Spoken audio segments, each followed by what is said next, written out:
Hey, everybody. Um, our incoming president, President Trump, has given us very little in the way of policy ideas, what he actually wants to put into place to accomplish the goals that he has said that he wants to accomplish.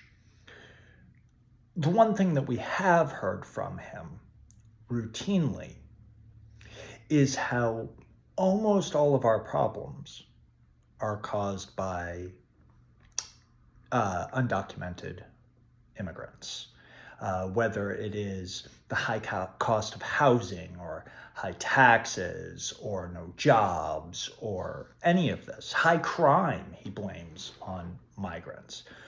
So one of the big things that he has pushed is to solve all of these problems is mass deportation. But here's the thing, guys. It's not going to fix any of those problems.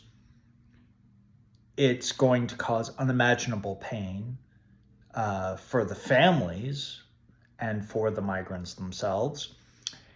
And it's going to cause an economic disaster. So let's get into it a little bit. First, some information about migrants in general and immigration in general.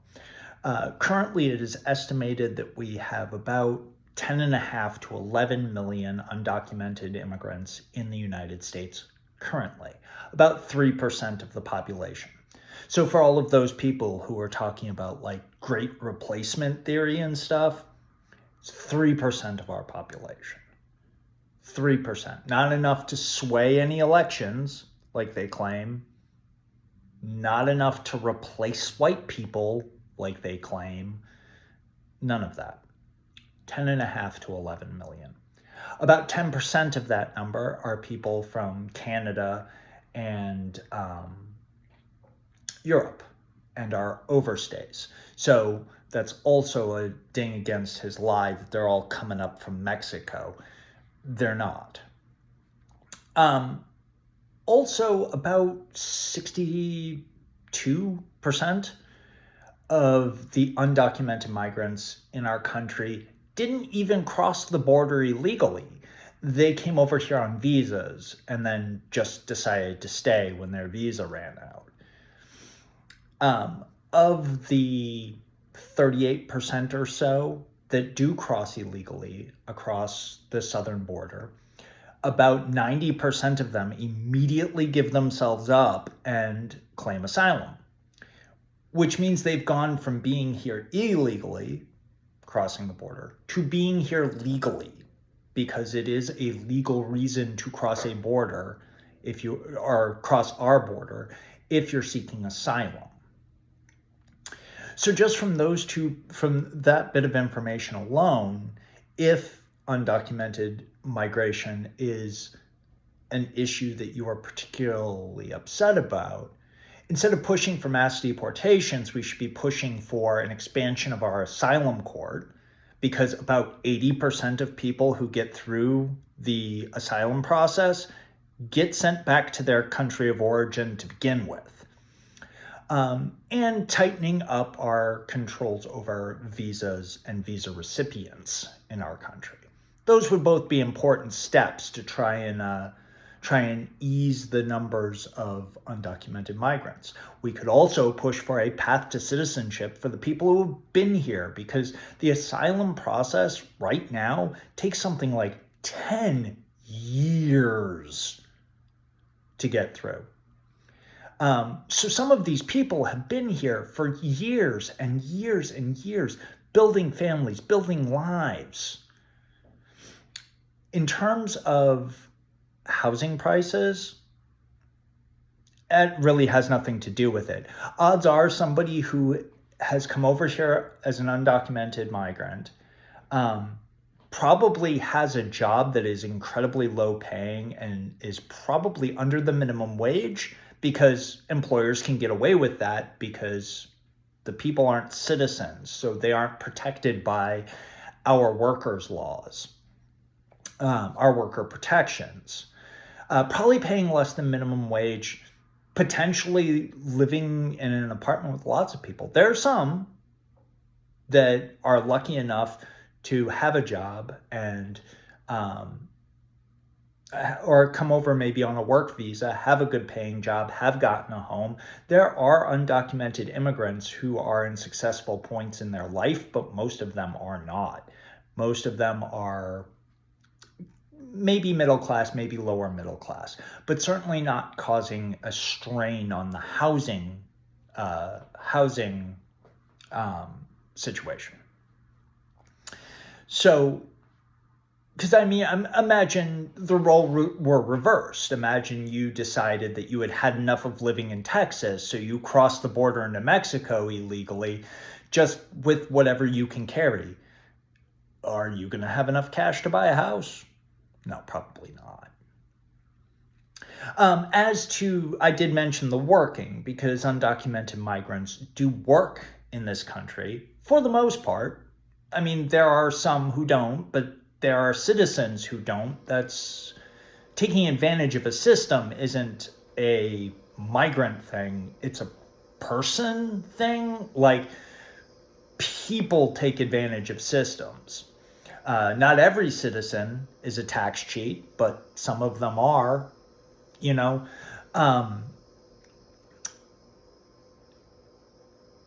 They do have jobs and they do pay taxes. And here's the thing: 2 out of every $3 that an undocumented migrant pays in taxes goes to programs they can't use because they're undocumented, which means they don't have the documents necessary in order to qualify for benefits that the right wing has said that they're stealing from us. They just can't access them. Now, there are some migrant resettlement programs that they can get into and get help from. There are some programs that they do have available to them, and obviously some of their taxes go to paying for roads, go to paying for, go to pay for municipal services like police departments, fire departments, things like that, which they obviously would use indirectly if needed. But what I'm talking about are things like welfare, Medicaid, stuff like that. They can't access that stuff because they're not citizens. So they're paying for it, but not using it. So the taxes that the United States gets from migrants, they largely don't pay back out to those migrants, to the tune of about $68 billion. So eliminating migrants from our country would immediately blow a $68 billion hole in the United States budget. Okay, so that's one of the things. And remember, I am not discounting the pain and suffering that will be caused to these migrants and the family of these migrants because of this deportation policy. I'm not minimizing that. I'm not avoiding talking about it. A situation where Donald Trump wants to move the amount of people he is saying he wants to move has never been done before. And it will be horrifying. I am not minimizing that. I'm just not centering on that because it doesn't take a huge leap to see how this could be painful and horrible for the people that are being deported and the families of the people who are being deported. I'm spending more time on the economic side because that was what Trump promised, was that this would help our economy. And I'm trying to show how it will hurt it instead. So forgive me for not spending as much time on the human toll of this, and more on the economic side. I am not discounting the former.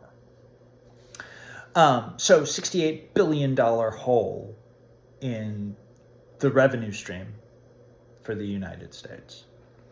And that's not even counting the fact that it's estimated that it would cost about $10,000 per person to deport them.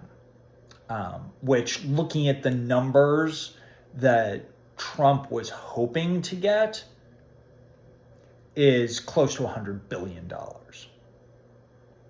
just in cost. So actually it's closer, he said 20 million, so it's closer to $200 billion.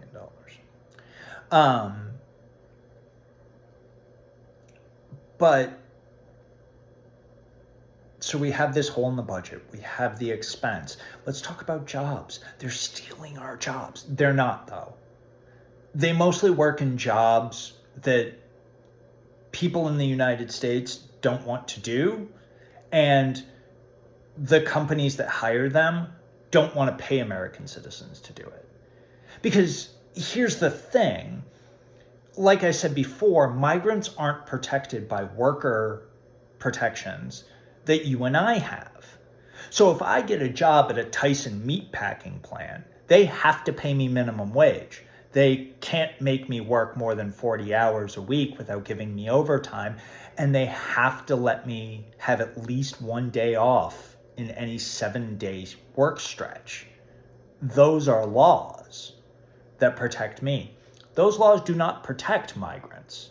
So Tyson can pay them whatever they want. Have them work however long they want, however many days in a row they want, under whatever conditions they want, because these people aren't protected. And Tyson knows that if they get raided, their workers are going to get sent away, but nothing's going to happen to them. So again, want a real way to solve the migrant issue? Punish the companies that put a help wanted sign on the border. That'd be a real, like, if you gave Tyson or any of the meatpacking plants or any of these other corporations that keep getting raided and having their people sent away, if you actually punish the companies, a sizable amount, I'm not talking like pocket change fines or whatever, like a substantial punishment, they get the hint, I think. I hope. So they're not stealing your jobs. They're not stealing your benefits. They're not stealing your houses. Let's talk about crime.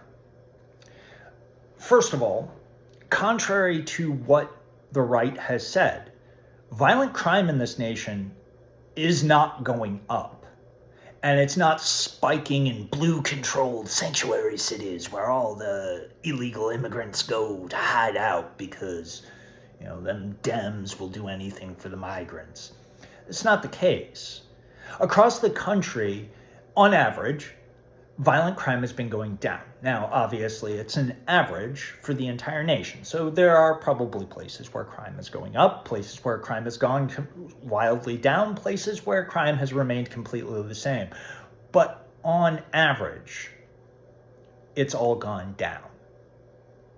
Which, if migrants are bringing crime and the crossings are increasing, you think crime would be increasing as well? Now, I've heard a couple of people say that it's because Democratic city governors and whatever are hiding the information. But that's not the case either, considering most police jurisdictions report directly to the FBI. So if anybody's lying about migrant numbers, it would be the police departments, the police jurisdictions that are lying to the FBI, not the governors. In most cases, not every case, but in most cases, they report directly to the FBI on their crime statistics. And you know what? People commit crimes. Especially if you're in a desperate situation like a migrant might be, it might push you to commit a crime. But in reality, most migrants who are here, remember, I said 90% of them turn themselves in and claim asylum. Those 90% desperately want to stay in this country. They wouldn't have crossed the desert to get here if they didn't. And it doesn't make sense for somebody to willfully commit a crime that's going to get you sent away from the place you want to be, right? If you get caught. Migrants are about half as likely to commit a crime as a citizen is. And even a violent crime, they're less likely to commit a crime than a citizen is, because a citizen might go to jail or get fined. A migrant is going to be deported, and they don't want that. The risk to their safety is much higher if they commit a crime than it is for a citizen. And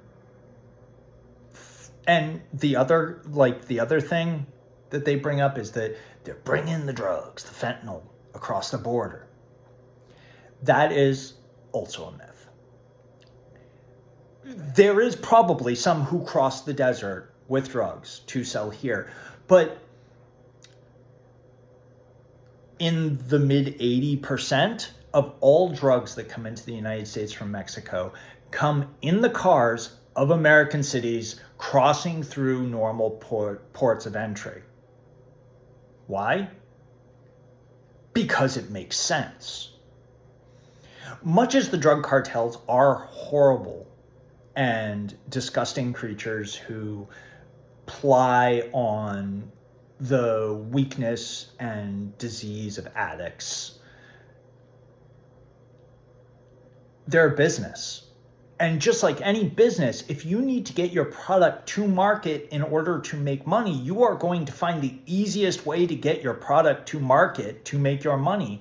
And the easiest way to get your product to market is not to strap it onto somebody's leg and send them across a fucking desert to go across a border where they may be shot and could have your stuff stolen in hopes that they might be able to avoid border patrol, get into the country illegally, find their drop-off, and sell the drugs. That's the process if you're crossing illegally with drugs. Much simpler is to invest a little money into an American tourist who's willing to stuff some drugs under their spare tire or in the wheel wells of their car and just drive across the border and bring it to a contact so they can sell it and the cartel can make their money. It's just a much simpler business proposal. It also is true. Almost all of the seized drugs that have been seized at the border were seized in the vehicles of American citizens crossing from visiting in Mexico. So the migrants aren't bringing the drugs either. They aren't bringing the crime. They aren't stealing your homes. They aren't stealing your benefits. Migrants really aren't doing anything to you that any other person you pass on the street is doing to you.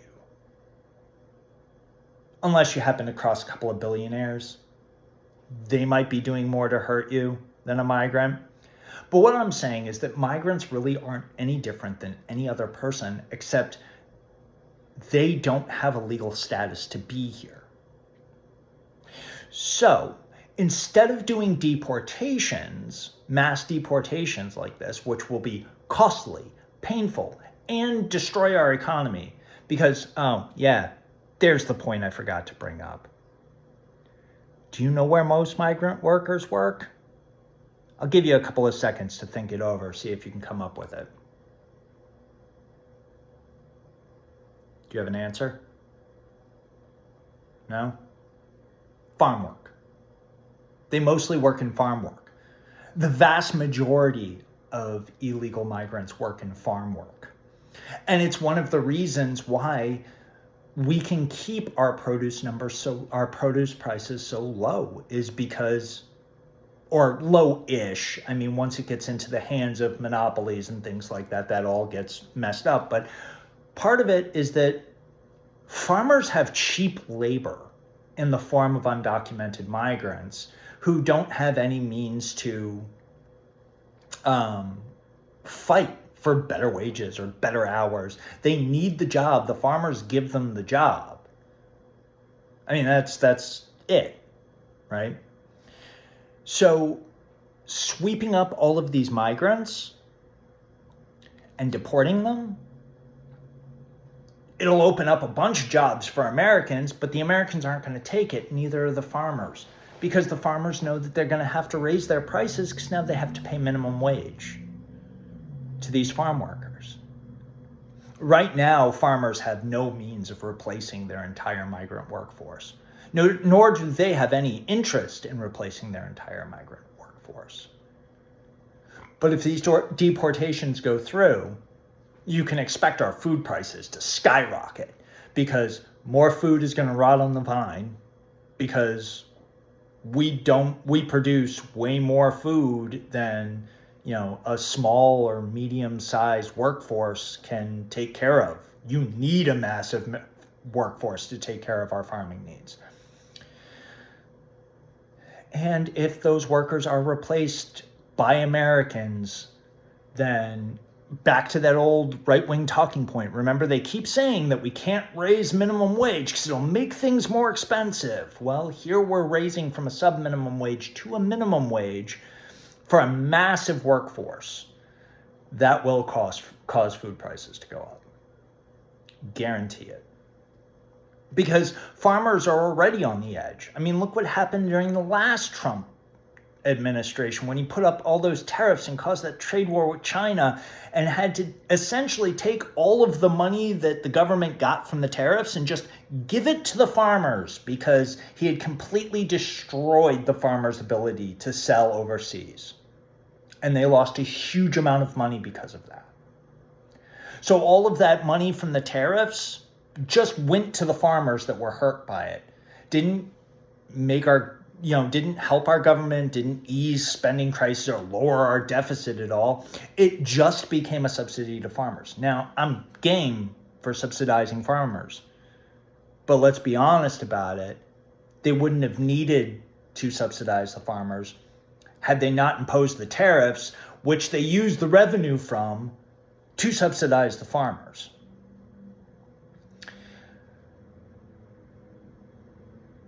So they're not taking your houses. They're not raising crime. They're not bringing drugs. They're not stealing your benefits.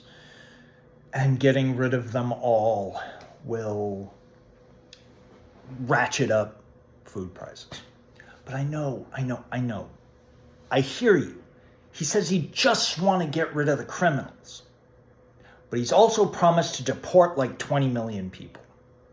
So let's look at those numbers for just a second here, because those are bad too.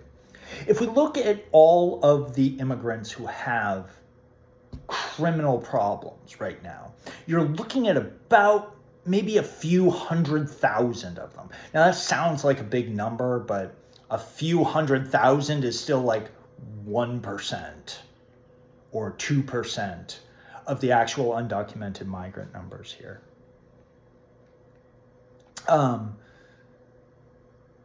So where's the rest of that number going to be coming from? Well, it's going to come from all the other undocumented migrants.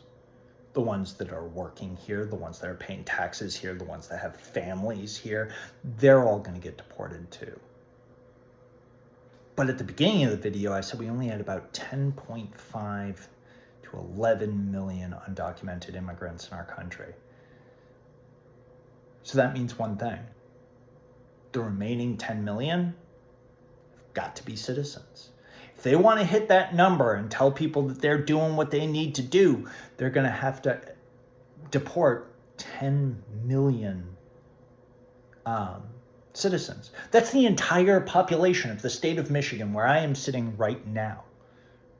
So imagine that. Not only all of the undocumented migrants, they managed to find them all and deport them, but also have to deport the entire population of the state of Michigan. Or I believe the entire population of the state of New York, or the city of New York. I believe that's also around 10 million, which is insane. Could you imagine if you woke up tomorrow and everyone in Michigan was gone? Can you even comprehend the economic disaster that would have, the pain that would cause? On top of just losing the migrants, we'd be losing 10 million people. They're citizens. And don't get it twisted. None of the million Canadian and European migrants I talked about are going to be in this number at all. Like, I can all but guarantee, because they always talk about the southern border, that they're just going to target brown-skinned people, brown and black-skinned people. No doubt in my mind at all about that. So if deportations aren't going to fix the immigration issue, what is? I pointed out a couple of things that we can do. We need to expand the asylum courts. They're horribly backed up right now. Like I said, an asylum process takes 10 years sometimes for people, which is an insane time to be trying to build a life, not knowing whether or not your life will be able to continue in this country past a decade. That's insane. That's absolutely insane. Think of any point in your life where you've set down roots. Would you have set down roots there if you had known you might just lose it all in 10 years? Probably not. Expand the asylum courts to get down the number of pending asylum cases and try and get people processed as quickly as possible. Like I said, there's about an 80-20 split. So for all of the people who think that immigration is a huge problem, that's about 80% of your problem taken care of right there. Get them through the courts and see if they have a good asylum reason. If they don't, they'll go home. If they do, then they stay. Like I said, it's about an 80-20 split currently. So expand the asylum courts. Get better about tracking down people who overstay their visas. I mean, that's just a simple one. And in fact, there's one of those illegal immigrants right damn close to Trump all the time. Do you know who it is? I'll give you another couple seconds to think about it. It's Elon Musk. I don't think he's a citizen. He's an illegal immigrant working on or staying in the country on an expired visa. Right? I believe he's still a South African citizen. So he's here illegally and working here illegally. He's stolen a lot of our money. So if you're looking for a migrant that's stealing money, there's one of them. But that's my point, is that everybody is demonizing brown-skinned people, but not actually paying attention to an illegal immigrant who's talking to people all the time. But that's beside the point. Expand the asylum courts, track down the visas, and punish the companies that are giving incentives to people to cross the borders. Those are all big things that will help fix this immigration problem. Building walls don't work. You can get around or through a wall. Since the invention of walls, people have been finding ways to get around or under walls or through walls. Walls don't work. Mass deportations don't work. We tried that with Operation Wetback, and you know what? Didn't fix the problem, because there were still a bunch of companies in the United States that were willing to hire the migrants. The migration is a symptom. It's not the problem. We need to fix the problem, and then the symptom will go away.